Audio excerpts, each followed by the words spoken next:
Hi, I'm Jared, and today I'm going to tell you about River Walking, Reflections on Moving Water by Kathleen Dean Moore.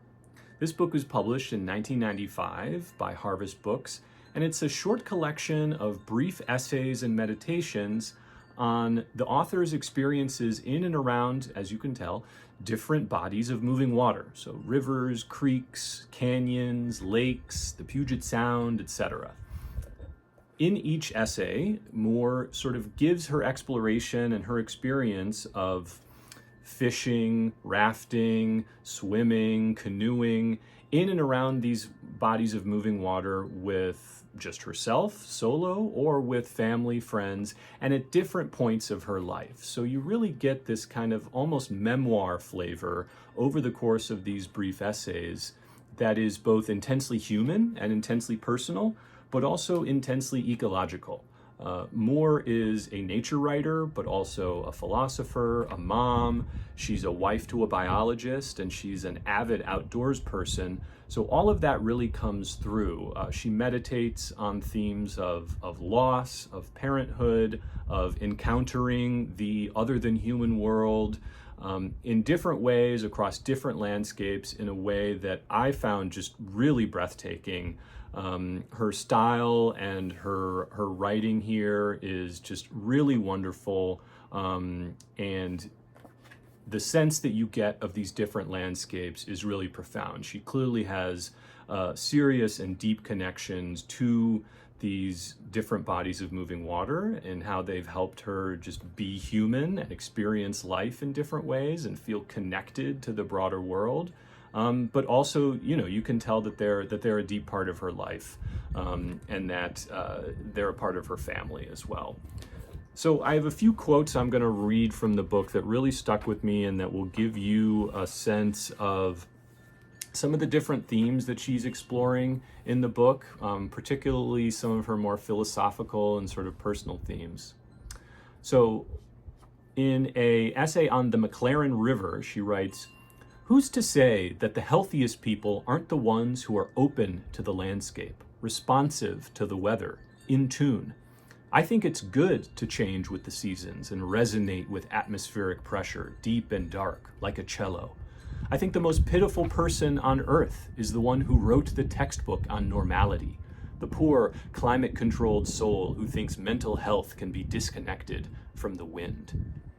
So I find that just a really beautiful passage, giving her perspective on how important it is to be connected to the mountains and the sky and the clouds and flowing water, and how that really makes us more grounded and more human. And that's the type of stuff that she's really exploring throughout these essays. In a piece on Alamo Canyon Creek, she writes, "Sometimes in a desert landscape, a landscape without consciousness, emptier of intellect than any other landscape I have ever seen, I think I can feel emotion lying like heat on the surface of the sand and seeping into cracks between boulders.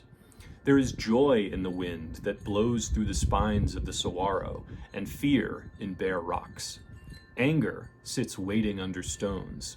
Exhilaration pools in the low places, the dry riverbeds, the cracked arroyos, and is socked by low-pressure ridges up into storm clouds that blow east toward the Alamo Canyon."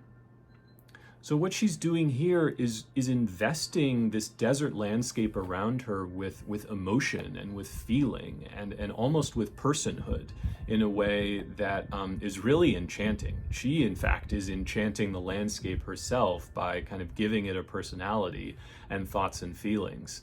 And that's just a theme that she keeps coming back to, is how vital and how invested with life flowing water and the environments around them all are. And that was something that I just found really lovely about the entire book. So one final thing from a essay on Smohalla River on a Cloudy Day. She writes, "The word clarity has two meanings, one ancient and the other modern. The Latin word clarus meant clear sounding, ringing out, clear as a bell. So in the ancient world, clear came to mean lustrous, splendid, radiating light. The moon has this kind of clarity when it's full, and so do signal fires and snow and trumpets. But that usage is obsolete. Now, clear means transparent, free of dimness or blurring that can obscure vision, free of confusion or doubt that can cloud thought. I want to be able to see clearly in both senses of the word. To see clearly in the modern sense, to stop a moment, stock still, and to see through the moment to the landscape as it is, unobstructed, undimmed, each edge sharp, each surface highly colored, each detail defined, separate, certain, fixed in time and place. These are visions to cherish, like gemstones. But also, every once in a while, to see landscape with ancient clarity, to see a river fluttering, gleaming with light that moves through time and space, filtered through my own mind, connected to my life and to what came before and to what will come next, infused with meaning, living, luminous, dangerous, lighted from within. Really beautiful, does an amazing job of just considering the connection between each individual person and the landscape around them. And so in these three passages, I perceive this very ecological, interdependent, almost animist way of being. Moore really desires to be swayed and influenced by her biosphere. She feels the sort of animating sensuality of a non-human landscape. She looks at the world and sees it dense and bright with dignity and grace and wonder. And importantly, she locates herself inside this world and among these forces, acting within a flow of flows and implicated directly in all this ongoing vitality. She's not just a detached observer, in other words.